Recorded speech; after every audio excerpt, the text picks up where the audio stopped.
Kita beralih ke informasi emiten pemirsa. Badan Pengelola Investasi Daya Anagata Nusantara BPI dan Antara Indonesia, Indonesia Investment Authority atau INA dan PT Chandra Asri Pacific Tbk atau TPIA bekerjasama untuk mendukung pengembangan bersama pabrik klor alkali etilen dichloride atau pabrik CAEDC, di mana proyek ini akan dikelola oleh PT Chandra Asri Alkali atau CAA yang merupakan anak perusahaan Chandra Asri Group.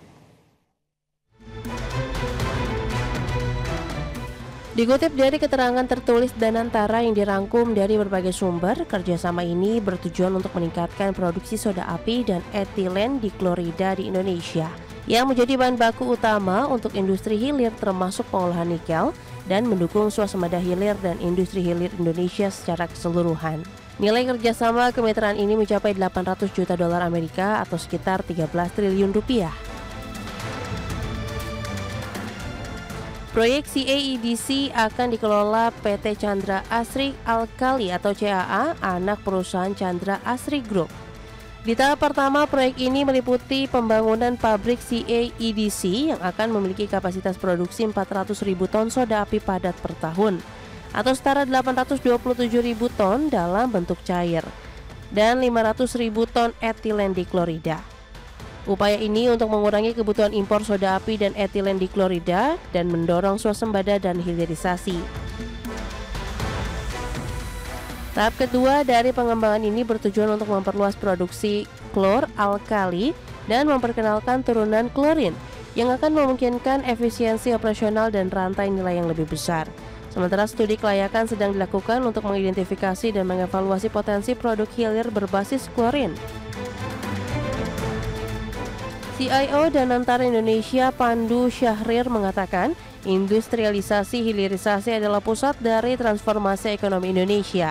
Sementara Presiden Direktur Chandra Asri Group, Erwin Ciputra mengatakan, melalui kolaborasi ini perseroan membangun fondasi yang kuat untuk mendorong pembangunan industri yang berkelanjutan.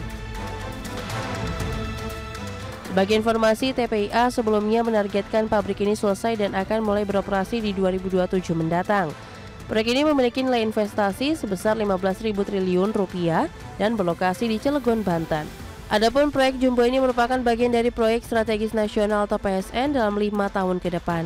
Berbagai sumber, IDEX Channel.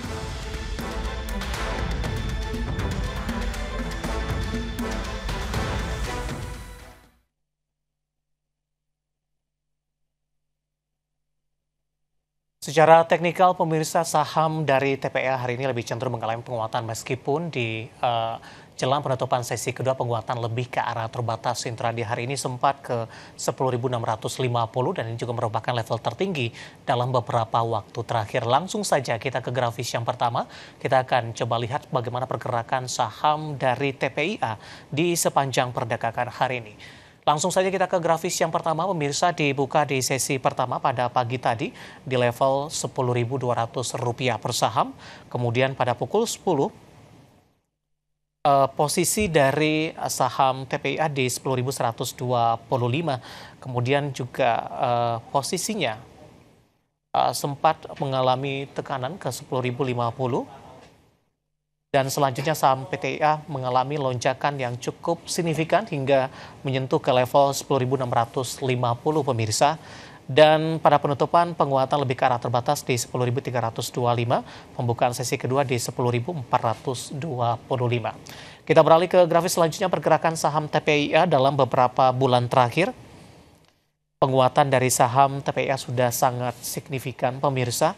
Di awal Januari, saham TPIA masih diperdagangkan di 7.500, Februari menguat ke 8.000-an. Kemudian juga di perdagangan Maret mengalami tekanan yang cukup dalam di 5.425.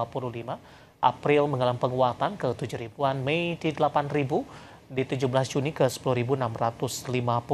Tampaknya intraday tertinggi ini paling tidak dalam beberapa tahun terakhir. Pembukaan sesi kedua, penguatan terbatas di 10.425. Saat ini saham TPIA menguat di 3,79% di 10.275.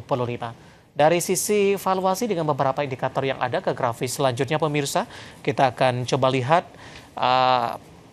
valuasi dengan beberapa indikator. Yang pertama adalah price to earning ratio-nya minus di 523,94 kali, PSR-nya di 21,68 kali, PBV-nya sudah jauh di atas 1 kali di 20,70 kali, dan PCFR minus di 42,30 kali.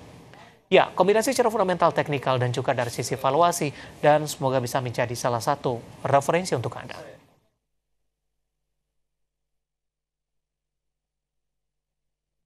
Ke topik pilihan pemirsa, usai 4 hari berturut-turut ditutup di zona merah, indeks harga saham gabungan berbalik arah menguat di 0,73% pada perdagangan sesi pertama di Selasa 17 Juni 2025.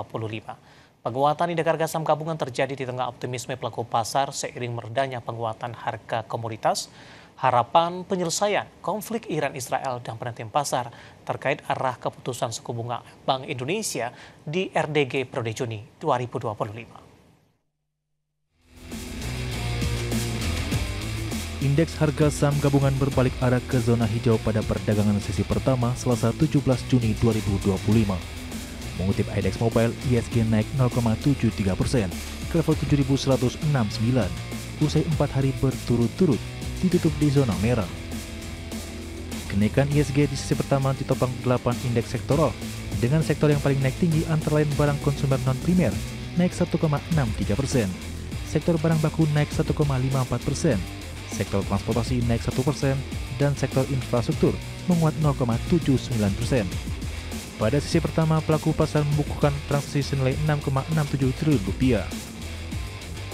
Berbaliknya, ISG ke zona hijau juga tercermin dari sejumlah saham yang mencatatkan laju positif dan masuk dalam top gainers.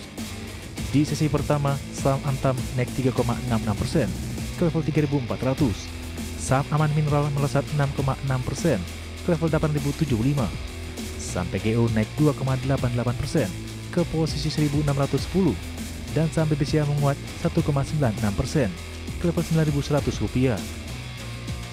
Menguatnya ISG terjadi di tengah sejumlah sentimen, termasuk diantaranya optimisme pelaku pasar seiring dengan redanya penguatan harga minyak dan emas, serta harapan bahwa konflik Iran dan Israel tidak akan meluas. Di sisi lain, pelaku pasar juga menantikan pertemuan The Fed pada Selasa dan Rabu pekan ini, yang diperkirakan akan mempertahankan suku bunga acuannya pada kisaran 4,25 hingga 4,5%.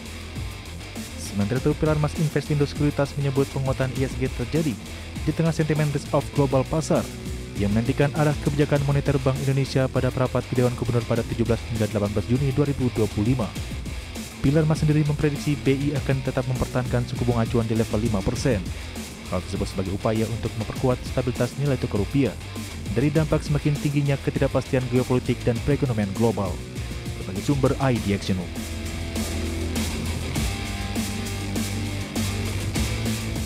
Kita akan jeda kembali dan tetap di tempat Anda. Setelah ini kita akan review jalannya perdagangan di sepanjang hari ini. Kami akan segera kembali sesaat lagi.